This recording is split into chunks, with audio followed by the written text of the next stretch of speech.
ఏమైంది మాకు కూడా బాధగా ఉంది. ఒకసారికి తప్పదు కదా. మీరు ఎందుకండి కత్తి పడేస్తున్నారు? సరిగ్గా వంట చేయొచ్చు కదా. లెగ్ ఇంజరీ వల్ల రాలేకపోయారు. ఎంత బోర్ కొడుతుందో తెలుసా? చాలా లేకపోతే మీరుంటే మా హడావుడి ఉండేది. స్వప్న చుట్టూ ఉండే వాళ్ళు వీళ్ళందరూ.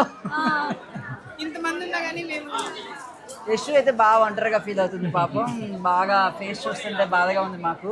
మళ్ళీ నెక్స్ట్ సారికి రెడీ అయిపోతారు, వచ్చేస్తారు. తగ్గిపోగా మన అందరం కలిసి పార్టీ చేసుకున్నాం. నువ్వు బాధగా ఉన్నావు కాబట్టి నీకు నచ్చిన పార్టీ చేసుకున్నావు. యశ్ వల్ల హ్యాపీ వెడ్డింగ్ యానివర్సరీ అండి.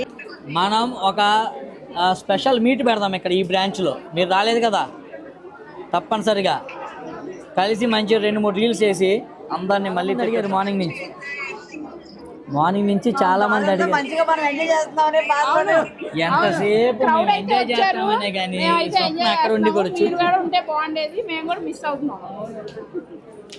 మొహం చూడు, అసలు మొహం మాడిపోతుంది. బ్లాక్ బ్లాక్ బ్లాక్ అక్కడ ఉన్నా సరే బ్లాక్ వేసుకోవాలి. అది ఫ్రెండ్షిప్ అంటే, అది టీం వర్క్ అంటే, తెలుసా?